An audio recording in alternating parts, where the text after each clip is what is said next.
La TVT au cœur de l'information.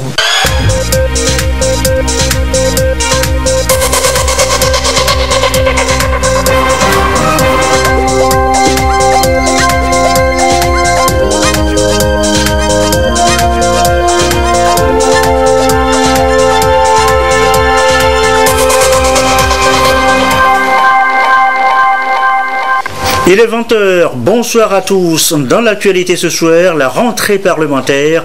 Les députés entament ainsi la deuxième session ordinaire de l'année en cours. Ils auront essentiellement à travailler sur le budget exercice 2020. Comment mieux gérer son commerce? Le ministère de l'Action sociale enseigne les bonnes méthodes aux femmes des grands marchés du Togo. Nous serons ce soir à Tapamé pour l'étape des plateaux. Attendu, la dépouille de Dibiro arrive cette nuit à Lomé. Annonce faite par la famille du défunt. Elle était en conférence de presse aux côtés des artistes togolais qui rendent toujours et encore hommage à leurs confrères. Voilà, madame, monsieur le sommaire, bienvenue. Voici le 20h. Les voilà de retour à l'Assemblée nationale. Les députés ont entamé en effet ce mardi la deuxième session ordinaire de l'année en cours. À l'agenda, la préparation du budget de l'année prochaine. La rentrée s'est effectuée ce matin en présence du Premier ministre. Reportage Edem Soso. Solennité à l'Assemblée nationale. Après 2 mois de vacances parlementaires, l'hémicycle s'ouvre de nouveau. Les députés ont répondu présent pour démarrer la deuxième session ordinaire de l'année 2019. Une session qui, à en croire Tchegan Yawa Dibori, présidente de l'Assemblée nationale, s'inscrit dans un esprit nouveau de modernisation de la pratique parlementaire consacrée par la révision constitutionnelle du 15 mai 2019. Désormais, la deuxième session s'ouvrira le premier mardi du mois de septembre. Aux côtés de la représentation nationale, le Premier ministre commissaire Classou pour l'encourager et la soutenir.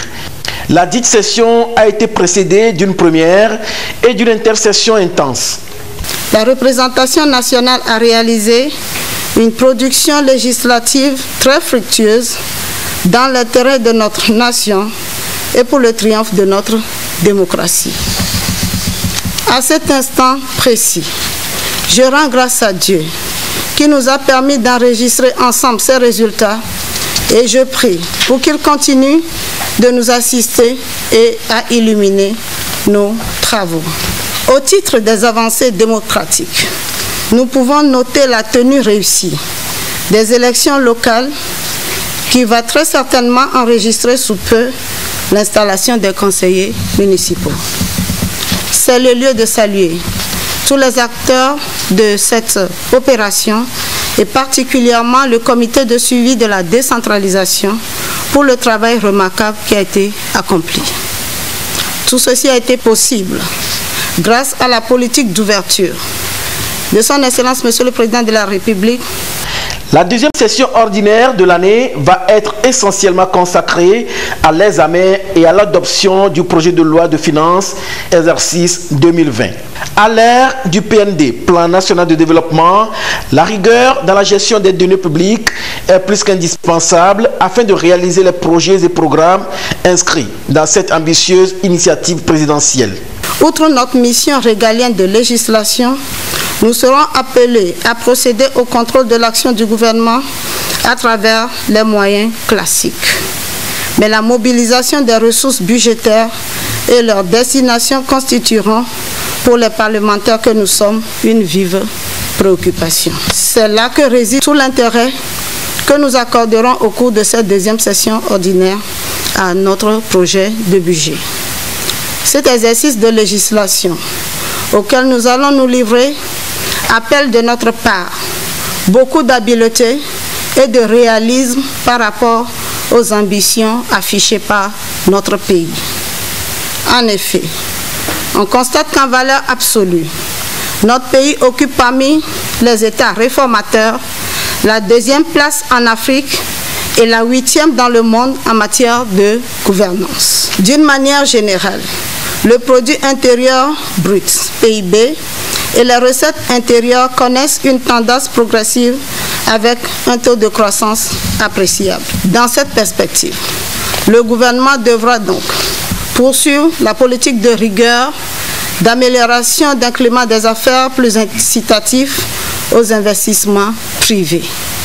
Nous encourageons donc l'exécutif à s'ouvrir au secteur privé et à la société civile pour mobiliser beaucoup plus de recettes publiques afin de doter l'État de ressources intérieures suffisantes et nécessaires aux besoins de financement de notre plan national de développement PND 2018-2022.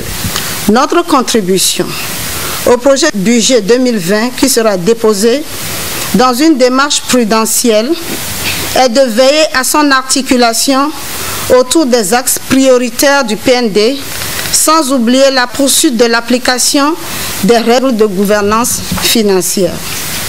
Je nous engage donc à redoubler d'ardeur aux travaux en commission, à être assidus et ponctuels lors de nos séances plénières.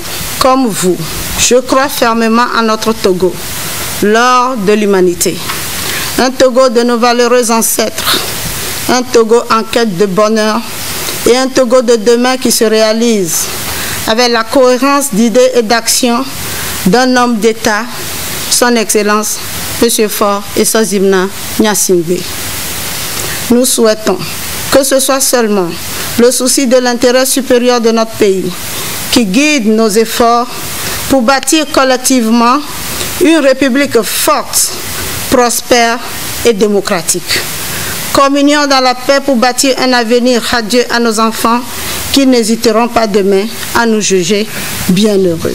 Du haut de cette tribune, Yawa Tchegan Djigbodi invite, dans la perspective de l'échéance électorale prochaine, tous les acteurs politiques à œuvrer pour la consolidation du tissu social et de l'épanouissement de la démocratie au Togo.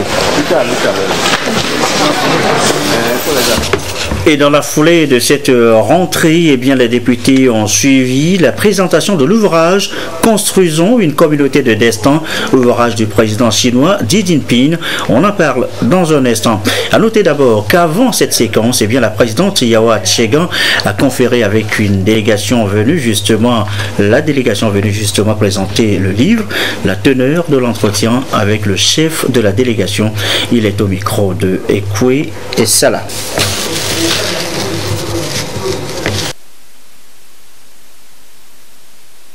Nous reviendrons bien évidemment donc là-dessus. Vous avez donc suivi les images de l'entretien que la présidente de l'Assemblée nationale a suivi avec la délégation chinoise.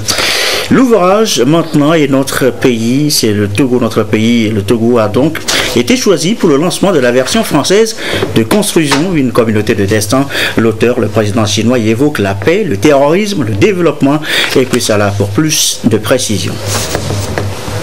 Côté des élus du peuple, membres du gouvernement, représentants des institutions de la République et des organisations accréditées au Togo pour le lancement officiel de la version française du livre « Construisons une communauté de destin pour l'humanité ».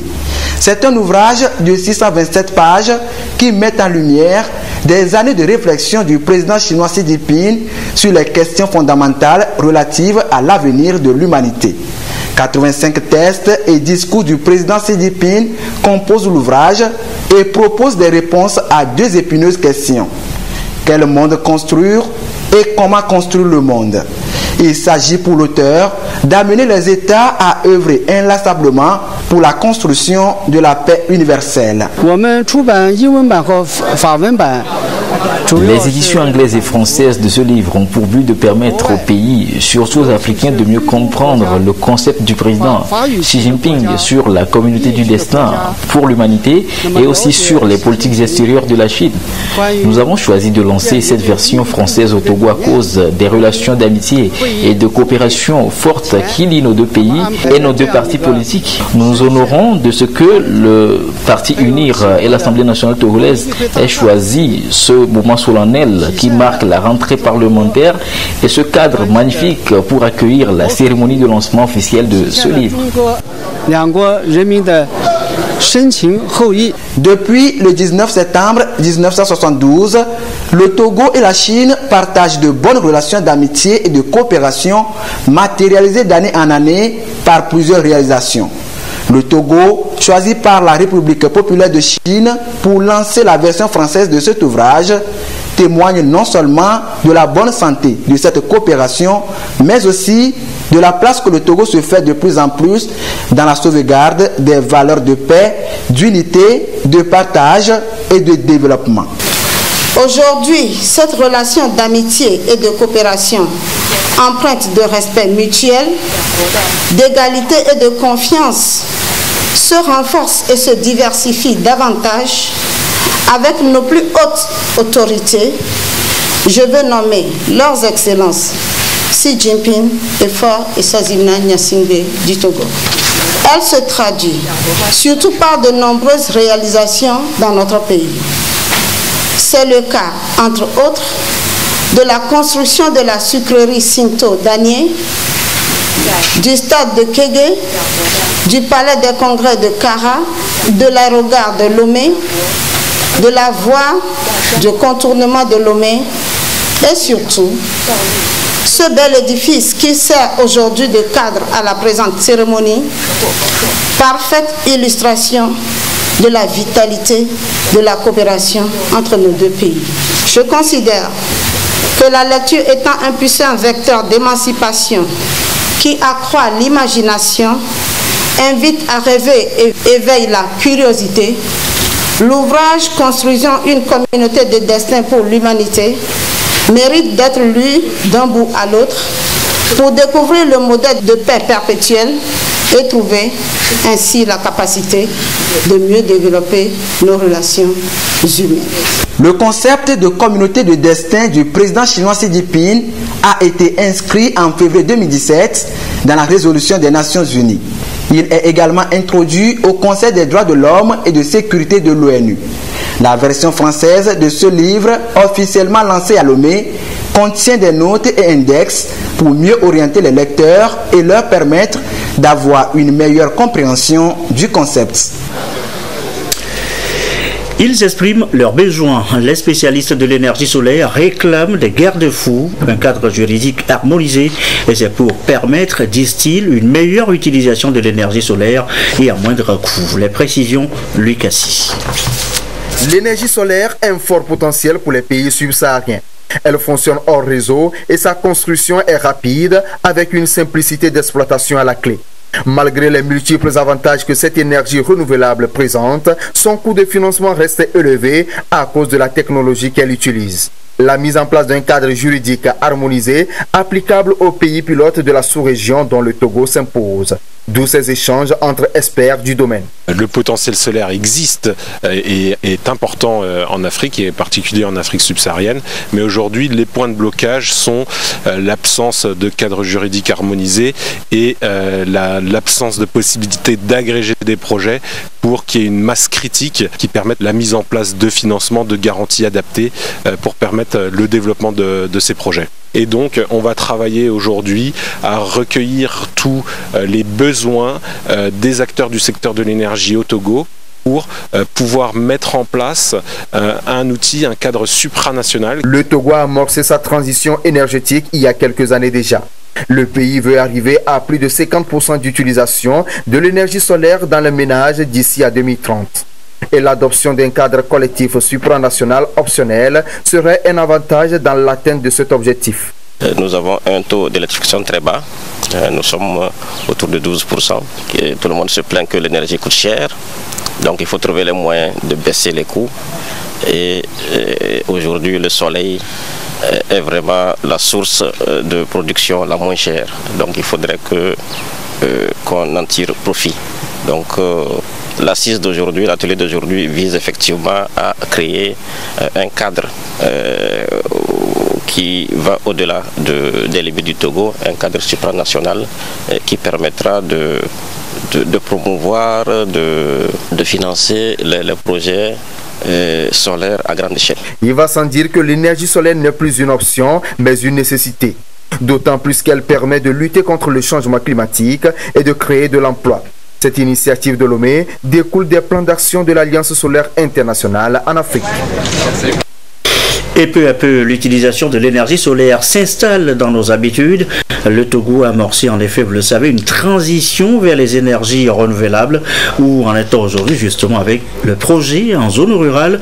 Quelles actions encore à mener dans un avenir proche? On fait le point tout de suite avec Lucassi.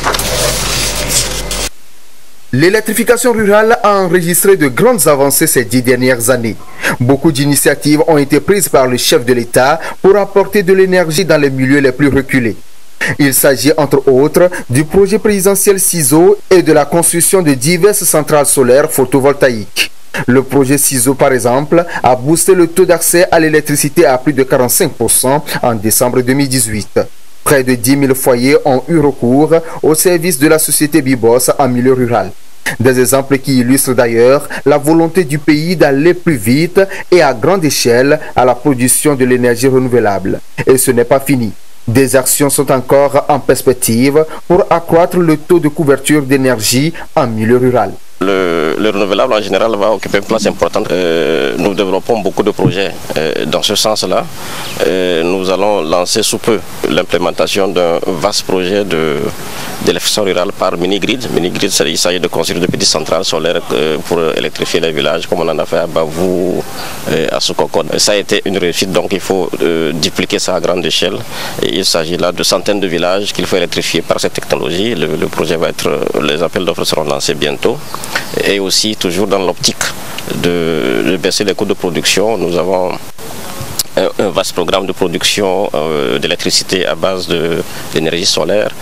Donc nous sommes en train de construire une centrale solaire de 30 MW à Blita. Les travaux vont commencer sous peu. Et nous envisageons aussi d'autres centrales de cette taille-là, 2 ou 3 avant 2022-2023. Et bon voilà, donc nous allons continuer par travailler pour des centrales de plus grande envergure, toujours dans l'optique de satisfaire les besoins d'abord du PND, puisque le PND va nécessiter beaucoup d'énergie, et aussi surtout satisfaire les besoins de nos populations en matière d'énergie. Le taux d'électrification rurale tourne autour de 12% actuellement au Togo. Une situation qui devra évoluer avec la mise en œuvre du Plan national de développement PND 2018-2022. À travers le Plan national de développement, met un accent particulier sur les énergies renouvelables, notamment le solaire. Si vous prenez le PND dans ses axes 2 et 3, l'énergie joue un rôle très important et il est bien spécifié aussi que cette énergie doit être respectueuse de l'environnement. Le Togo veut alors s'appuyer sur les énergies renouvelables pour élargir son taux de couverture en électricité en zone rurale. L'ambition est de produire près de 200 MW d'électricité à base de l'énergie renouvelable d'ici à 2023, soit 50% de production totale. Une vision inscrite dans la stratégie d'électrification du Togo. Mieux se former pour mieux coacher à son tour. Ils sont consultants, formateurs réunis à Thiéviers pour une session de formation. Le nouvel outil à maîtriser, eh bien c'est GERM. Son nom, entendez, gérer mieux votre entreprise.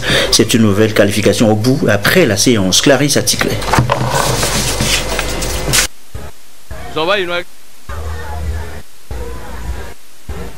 Trouvez votre idée d'entreprise, créez votre entreprise, créez. Autant d'outils de formation en entrepreneuriat, ici transmis aux consultants et formateurs des formateurs en entrepreneuriat. Le contexte est bien défini. La méthodologie GERM ou simplement gérer mieux votre entreprise.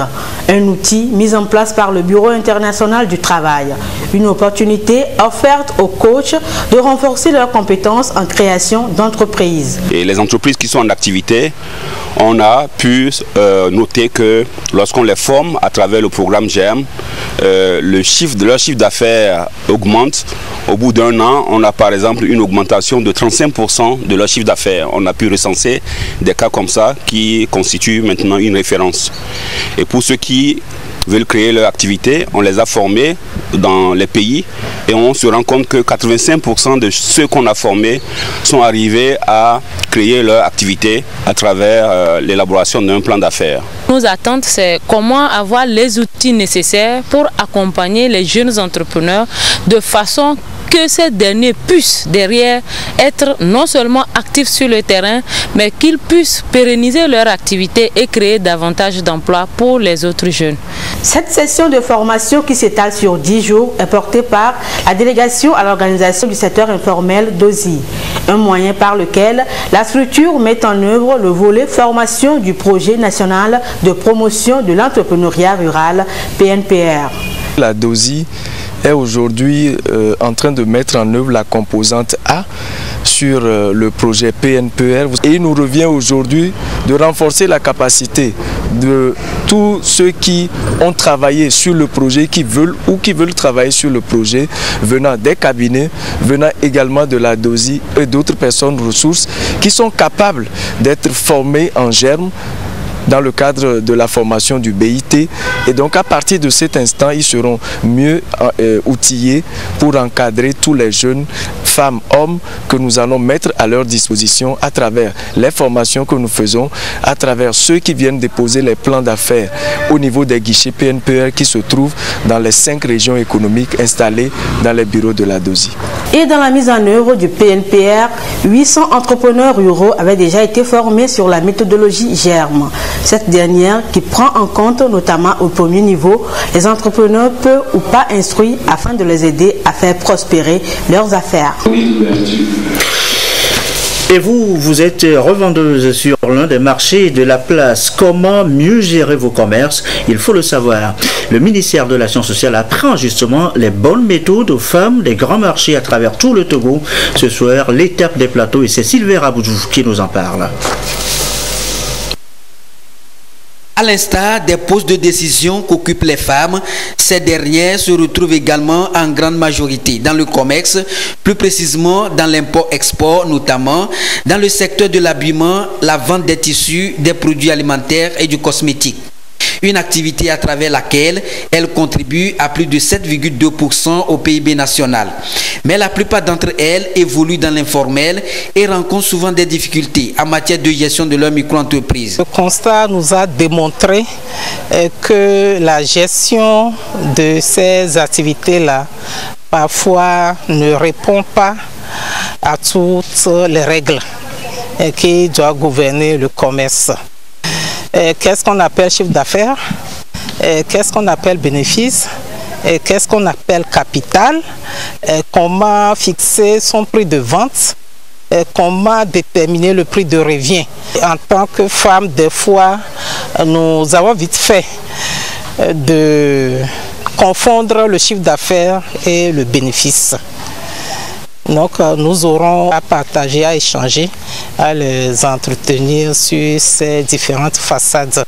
C'est dans ce sens que cette formation est initiée pour les outiller en vue de leur permettre de migrer de l'informel vers le formel et adopter désormais une meilleure stratégie pour une véritable promotion de leur activité génératrice de revenus. Aujourd'hui, il faut muter, il faut aller vers le formel. Le formel, c'est se dire organiser. C'est de s'inscrire au centre de formalité des entreprises pour pouvoir bénéficier d'un certain nombre de dispositions. Nous avons également le plan national de développement qui, à travers les 3 axes, donne une place prépondérante à la femme. La formation concerne plus spécifiquement les femmes commerçantes des grands marchés du Togo. Ici, ce sont les femmes commerçantes des plateaux qui ont pris la relève après celle de la région septentrionale. Ainsi suivra celle de la maritime et Lomé commune. Elles vont être outillées en genre et leadership, en création et gestion d'entreprise. Le préfet de Logou a touché du doigt l'importance de cette formation qui, à terme, va contribuer à leur autonomisation et émancipation, mais aussi à la valorisation de leurs activités. Le sida à l'église. Le Conseil national de lutte contre la maladie invite pasteurs, prêtres, imams à en parler aux fidèles. L'accent est surtout mis sur la non-stigmatisation et le respect des droits humains en matière du VIH-Sida. Tchazim Labaka. Et certainement... Le Conseil national de lutte contre le sida et les infections sexuellement transmissibles veut surfer sur la notoriété, la crédibilité et le charisme des leaders religieux pour atteindre son objectif ultime, celui de mettre fin à l'épidémie du sida au Togo. Pour y arriver, il met en œuvre la stratégie des 390 de l'ONU-SIDA. Stratégie ambitieuse qui veut qu'à l'horizon 2020, 90% des personnes vivant avec le VIH connaissent leur statut sérologique. En la matière, le Togo a fait des avancées notables. Cependant, des défis restent encore à relever dans certains secteurs comme la mise sous traitement des enfants, d'où cette mobilisation des leaders religieux. Il y a des efforts à faire pour permettre justement à éviter la transmission du VIH de la mère à l'enfant. Il faut pouvoir communiquer avec les leaders religieux qui pourront communiquer avec leurs fidèles sur la nécessité justement de faire d'abord le dépistage, parce que le dépistage fait partie justement d'un des premiers 90. Les échanges ont permis d'aborder des sujets comme l'analyse de la situation et de la réponse au VIH dans le monde, en Afrique et au Togo, la politique pour une procréation responsable au Togo et les droits humains, genre et VIH. J'essaierai de réunir les imams du milieu pour leur faire la restitution de tout ce que j'ai pu bénéficier ici comme information, et à leur tour, que ce soit dans les grandes mosquées de vendredi ou les mosquées des quartiers, je pense qu'ils feront large diffusion. La Bible dit qu'il faut que le prochain soit en bonne santé et qu'il prospère à tous égards. Donc Dieu même recommande à travers la Bible d'œuvrer pour la santé. Donc le VIH-Sida, justement, c'est que nous voulons stigmatiser en croyant qu'ils sont différents. Ceux qui souffrent aujourd'hui ne l'ont pas acheté ou mérité. Cela peut arriver à tout le monde et nous devons être toujours sympathisants avec ces personnes. Le préfet de Thônes a exhorté les hommes de Dieu à expliquer à leurs fidèles que les personnes vivant avec le VIH sont aussi des enfants du Créateur et en tant que tels ont besoin de l'accompagnement de tous pour mieux vivre. À l'étranger, l'Afrique du Sud renoue avec ses vieux démons, des routes bloquées, des magasins incendiés et pillés, des commerçants étrangers tués. Le peuple sud-africain exprime ainsi son ras-le-bol face à la présence des étrangers en activité sur son territoire. Le pays a connu une journée mouvementée hier lundi en raison d'une grève des chauffeurs routiers qui dénoncent justement cette affluence des étrangers dans leur branche professionnelle. Ces émeutes ont débuté dimanche soir après la mort de 3 personnes dans l'incendie d'un bâtiment du centre-ville. Depuis plus d'1 an, la colère ne cesse de monter chez les routiers sud-africains qui veulent mettre fin à la forte présence de chauffeurs étrangers. Et selon un rapport de l'ONG Human Rights Watch, ces émeutes auraient occasionné la mort d'une douzaine de routiers étrangers depuis l'année dernière. En visite en RDC, le secrétaire général des Nations Unies est venu exprimer son soutien au peuple congolais. Cette visite a permis à Antonio Guterres de faire le point sur les efforts déployés dans la lutte contre le virus Ebola qui a déjà fait plus de 2000 morts dans l'est du pays. Il a également évalué les opérations de maintien de paix menées par la MONUSCO et sa brigade d'intervention, occasion pour le secrétaire général de réaffirmer l'engagement de l'ONG à redoubler d'efforts pour assurer une coopération plus efficace entre le gouvernement congolais et la MONUSCO. Au terme de ces 3 jours de visite, Antonio Guterres a été reçu hier lundi en audience par le président Félix Tshisekedi. Dans le reste de l'actualité, le bilan de l'année académique à l'université de Lomé, bilan dressé par les délégués généraux, des étudiants et présidents des associations. Ils étaient face caméra et micro cet après-midi. Les grands travaux sur le campus ont été notamment évoqués. Sonia Mudipo.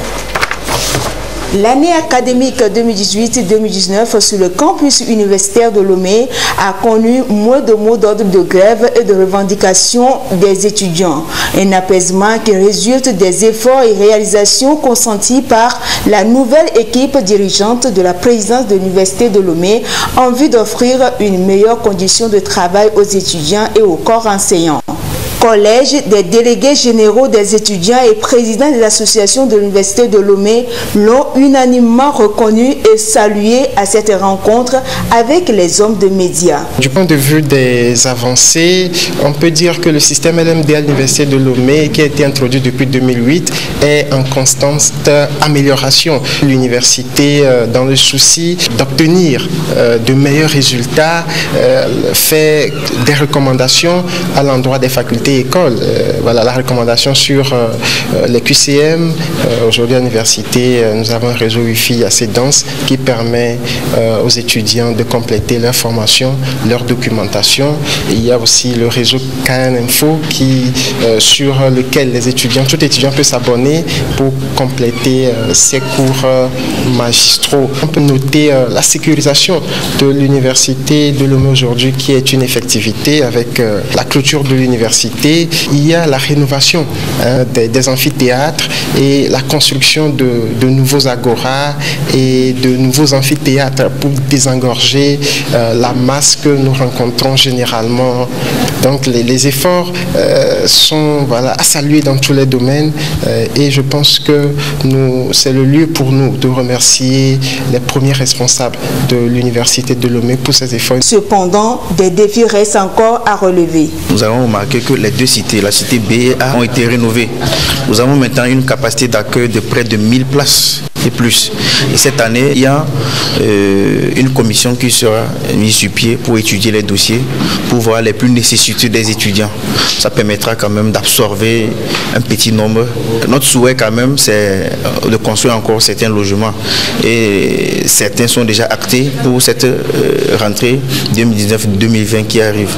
Donc d'ici là, 2020, nous aurons une capacité d'accueil de plus de 3000 places. Depuis quelques années, l'université a entrepris de grands travaux tant sur le plan infrastructure qu'académique. Ceci pour donner un meilleur cadre de formation aux apprenants. D'après le collège, ces réalisations ont permis à l'université de Lomé de se classer parmi les premières meilleures universités en Afrique francophone.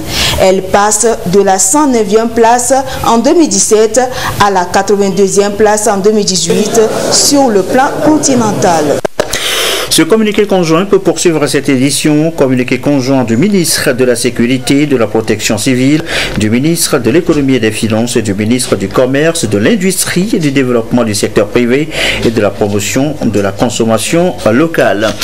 Il a été constaté depuis un certain temps le port illégal de tenues militaires, notamment de rangers et treillis par des individus n'appartenant pas aux forces, au corps militaire et paramilitaire. Ce phénomène favorisé en partie par l'importation et la mise sur le marché des dites tenues par certains opérateurs économiques mérite d'être combattu par tous les moyens légaux, particulièrement en cette période où notre sous-région fait face à une insécurité sans précédente. Les ministres tiennent à rappeler à l'ensemble de la population que le port de tenues militaires par des personnes non autorisées ou non militaires est formellement interdit et réprimé par le nouveau code pénal. Ils mettent également en garde les opérateurs économiques qui s'adonnent à l'importation de ces marchandises au mépris de la réglementation en vigueur. Les instructions sont d'ores et déjà données aux forces de sécurité afin non seulement d'interpeller tout contrevenant, mais aussi et surtout de procéder aux opérations de saisie des stocks des dites tenues sur toute l'étendue du territoire national. Les ministres invitent par ailleurs toute la population et plus particulièrement les importateurs et revendeurs des effets d'habillement au respect scrupuleux de la réglementation en vigueur et remercient les uns et les autres pour leur bonne compréhension. Tout contrevenant s'expose à la rigueur de la loi. Il était attendu, Jimmy Rope rentre à Lomé cette nuit. La famille de l'artiste disparu a annoncé ce soir l'arrivée de la dépouille dans un concert d'hommage du Comité national des artistes togolais. Guillaume Epakou, Gérald Aboudou.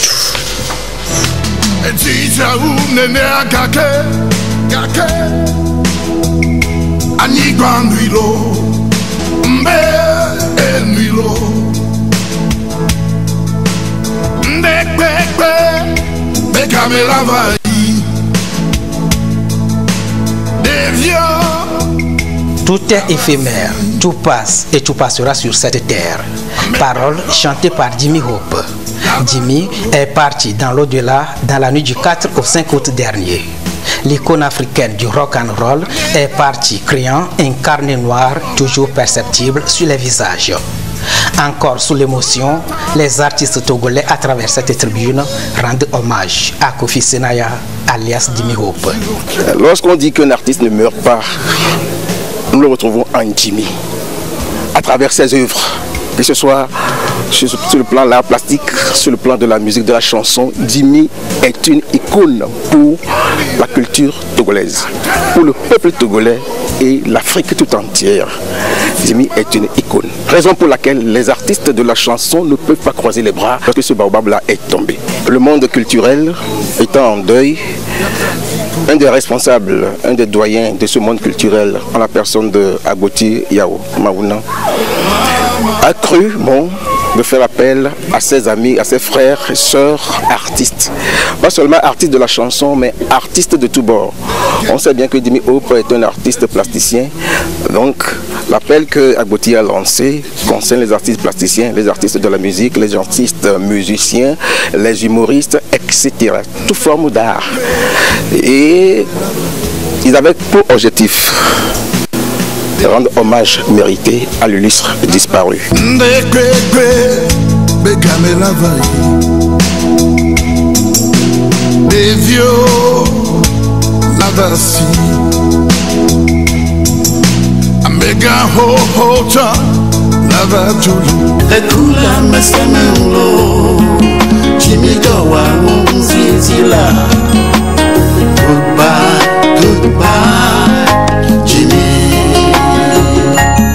Bye Bye Jimmy, c'est le titre de la chanson hommage composée en mémoire de l'artiste disparu.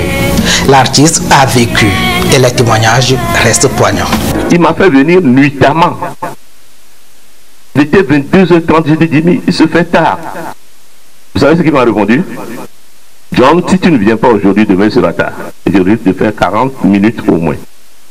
Néanmoins, je suis allé et j'ai écouté tout ce qu'il voulait me dire. Il était satisfait de m'avoir dit des choses. Il était très satisfait. Et à la clinique, j'étais là tous les jours pour lui jouer de la guitare, pour le remonter. Et de vous à moi, de la façon dont il était imprégné de la musique, quand je jouais, il pleurait. Je n'ai pas su qu'il était en train de partir. Je n'ai jamais su. J'avais cet espoir que Jimmy va se mettre debout. Parce qu'on s'appelle Ekmoan.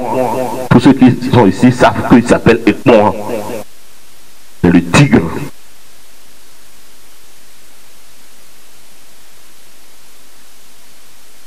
Sur place, à Caen, les obsèques de notre artiste Jimmy, s'interroge la presse. Et à la famille de répondre. Pour le moment, on n'a pas concocté un programme officiel. Alors, je vous en prie, surtout sur les réseaux sociaux, ne dévancez pas les événements. Je vous en prie.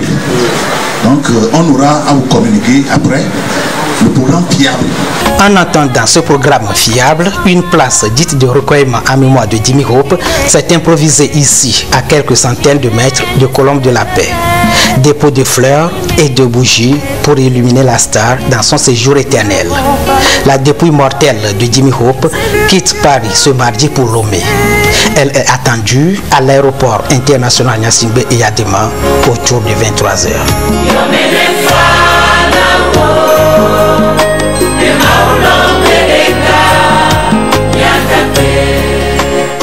Voilà, le tigre tombé, le public pleure son Jimmy, attendu aux alentours de 23h, vous l'avez entendu.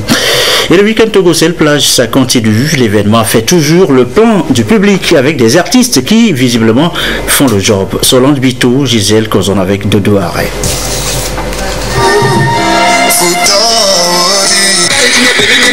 Chant, danse, jeux de divertissement, c'est le menu du 3e rendez-vous de Togocel Plage. Des artistes professionnels et amateurs de la scène étaient au rendez-vous. Un talent est décelé lors de cet événement bien ambiant.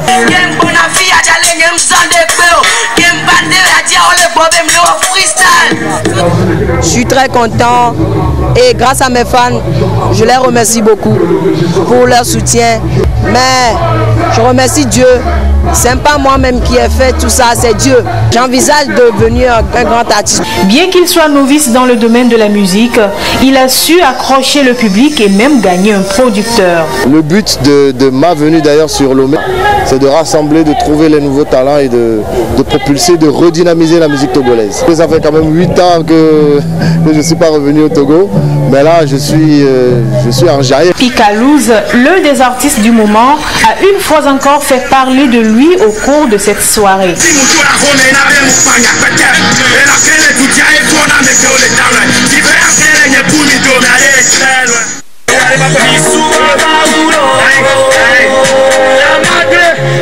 Les jeunes, je peux que les remercier pour leur soutien. Malgré la situation, ils sont sortis. Je suis très satisfait de ça. Si tu chantes et le peuple répond, ça dit que tu fais quelque chose de bien. Il y a quelque chose à faire de plus pour garder ce cap-là. La troisième rencontre apporte une touche particulière à la 7e édition. Le premier dimanche, c'était un concours battre entre Lomé Est et Lomé Ouest. Aujourd'hui, c'est un concert avec des artistes programmés. Dans Picalouz, je crois que c'est le chouchou des jeunes actuellement. Le but de Togocel, c'est de promouvoir les artistes togolais, les jeunes artistes. Et c'est ce que nous sommes en train de faire. Le dimanche prochain, nous donnons rendez-vous à tous les jeunes. Je pense que ça va être exceptionnel. Dimanche prochain, Togocel Plage verra la participation d'autres artistes togolais comme Black T et Ethan et aussi de Kérosène de la Côte d'Ivoire.